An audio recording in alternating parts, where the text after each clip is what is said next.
तो hello friends आज का ये टॉपिक है जेली फिश के बारे में। और जैसा कि आपको पता होगा कि न्यूज़ में काफ़ी ज़्यादा ट्रेंडिंग चल रहा है ये टॉपिक। फ्रेंड्स जेली फिश क्या हुआ कि फ्रेंड्स जेली फिश की काफ़ी ज़्यादा मात्रा न्यूक्लियर पावर प्लांट में घुस गई। और क्यों घुस गई फ्रेंड्स, क्या रीज़न है घुसने का, और इतनी ज़्यादा पॉपुलेशन क्यों बढ़ गई जेली फिश की, वो सारा कुछ इस वीडियो में जानेंगे इस सवाल के माध्यम से।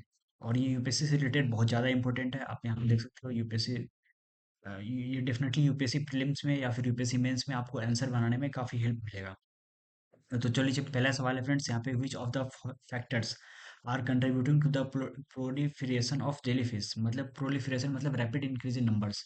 जेलीफिश की पॉपुलेशन संख्या को बढ़ने में क्या रीजन हो सकता है? पहला है क्लाइमेट चेंज, दूसरा प्लास्टिक पोल्यूशन, तीसरा ओवर फिशिंग। तो क्या रीजन हो सकता है फ्रेंड्स? तो चलिए इसका जवाब जानते हैं। One of the largest nuclear power plants was first.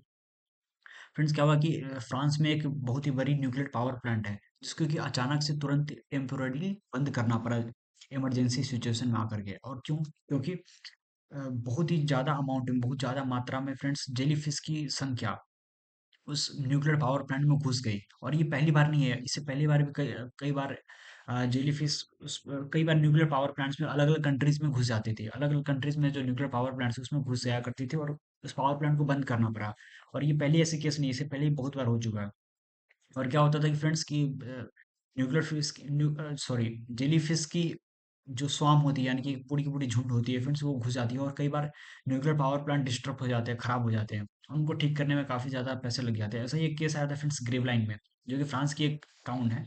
वहाँ पे ग्रेवलाइन में एक बार 1993 में काफ़ी ज़्यादा अमाउंट ऑफ जेलीफिश घुस गई थी, और दैट्स वाई उस न्यूक्लियर पावर प्लांट को वो न्यूक्लियर पावर प्लांट खराब हो गया और उसको फिर ठीक करना पड़ा, डिस्टर्ब हो गई थी।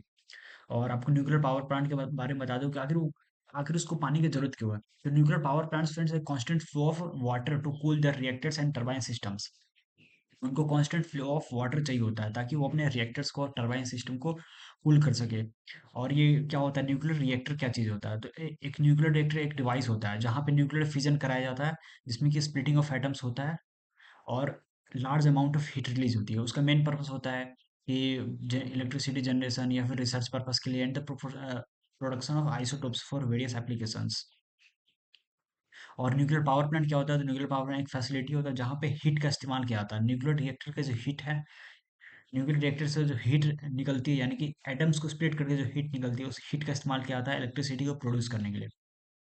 उसमें कंपोनेंट्स आप देख सकते हो, पावर प्लांट में स्टीम टरबाइन्स होते हैं, जनरेटर्स होता है, कूलिंग सिस्टम होते हैं।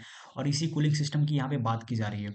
इसी कूलिंग सिस्टम में फ्रेंड्स क्या होता है कि न्यूक्लियर पावर प्लांट में सिस्टम लगा होता है कि उसको कूल करने के लिए पानी की जरूरत पड़ती है।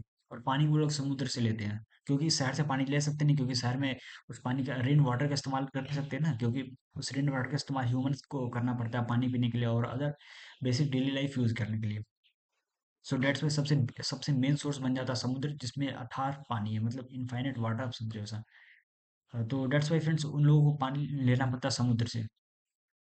और इस वजह से कई बार उस पानी के जरिए वहाँ पे जेलीफिश घुस जाता है। अब सवाल उठता है कि क्या जो पाइप जो पानी लेती है अंदर, क्या उसमें बैरियर नहीं लगे होते हैं?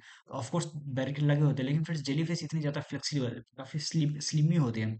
और आपको बता दूं इनवर्टिब्रेट्स, मतलब उनके अंदर हड्डियां नहीं होती, वर्टिब्रेट्स नहीं होती है। मे बी शायद अदर बोन्स होती है, एक बार मैं सर्च कर लूँ। Does jellyfish have bones? तो ऑफ कोर्स यहाँ पे फ्रेंड्स आप देख सकते हो, जेलीफिश के पास कोई हड्डियां नहीं होती है, मतलब उनको इनवर्टिब्रेट्स बोला जाता है। तो बिना, अगर कोई हड्डियां ना हो तो फ्रेंड्स वो किसी भी छोटे से छोटे छेद में तुरंत ही, मतलब कैसे भी अपने आप को मोड़ मार करके आराम से अंदर घुस जाती है। और एक दो घुसे तो कोई दिक्कत की बात नहीं है, लेकिन बहुत ज्यादा अमाउंट में घुस जाती है तो फ्रेंड्स वो प्रॉब्लम की बात हो सकती है। तो यहाँ पे आप देख सकते हो।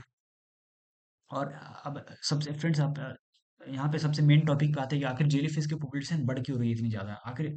चलो, पहले क्या होता था कि फ्रेंड्स जेलीफिश की पॉपुलेशन कम थी तो उतना खतरा नहीं था, लेकिन पॉपुलेशन बढ़ जाने की वजह से अ, खतरा बढ़ गया हुआ। और क्या रीजन हो सकती है फ्रेंड्स पॉपुलेशन बढ़ने में? तो सबसे पहला रीजन हमें बताया जा रहा है climate change. Global warming has caused higher ocean temperatures. Global warming की वजह से, जैसे पता होगा कि फ्रेंड्स एटमॉस्फेयर की टेम्परेचर बढ़ जाती है, तो उस वजह से ग्लेशियर्स मेल्ट करते हैं, काफ़ी सारे मतलब अदर ओजोन लेयर फट रहे हैं, और भी कई सारे रीजन है। और उसी तरह ओशियन का भी टेम्परेचर बढ़ रहा है। और टेम्परेचर बढ़ने के कारण क्या होता है? प्लैंकटन, प्लैंकटन एक माइक्रोस्कोपिक ऑर्गेनिज्म होता है, आप यहाँ पे देख सकते हो।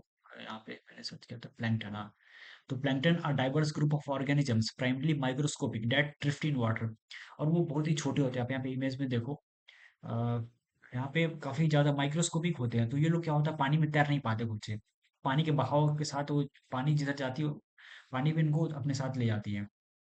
तो ये जो प्लैंकटन है फ्रेंड्स, ये जेलीफिश का काफी अच्छा प्रिंसिपल फूड सप्लाई है, ये काफी अच्छा भोजन है। तो जेलीफिश इसी को काफी ज्यादा अमाउंट में खा पी करके जिंदा रहती है। तो क्या हुआ कि प्लैंकटन की संख्या बढ़ गई, तो ऑब्वियस सी बात है जेलीफिश की संख्या भी बढ़ेगी, क्योंकि खाना बढ़ रही है। खाना के साथ साथ जेलीफिश की संख्या भी बढ़ रही है। लेकिन अब फ्रेंड्स आता है दूसरा सवाल कि जेलीफिश को शिकार करने वाला भी एक एक फ्रेंड्स होता है कि नेचर की एक सस्टेनेबल साइकिल होती है कि अगर किसी प्राणी की संख्या, किसी एनिमल की संख्या, पॉपुलेशन अगर बढ़ती है, तो उसको बैलेंस करने के लिए दूसरा एनिमल वहाँ पे बैठा होता है उसका खाना पीना करने के लिए। तो यहाँ पे फ्रेंड्स दूसरा रीजन भी वही ओवर फिशिंग। तो over fishing friends, over fishing में एक बहुत ही मेन रीजन है जेली फिश के पॉपुलेशन को बढ़ने के लिए। क्यों?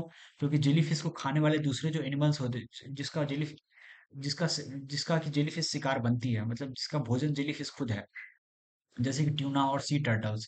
तो आप जैसे कि आपको पता होगा ओवर फिशिंग हो रहा है आजकल, काफी सारे मछलियों का, सी टर्टल्स का और ट्यूना जैसे मछलियों का बहुत ही ज्यादा अमाउंट में शिकार किया जाता है। तो that's why friends jelly fish को खाने वाला भी यहाँ पे बचा नहीं है।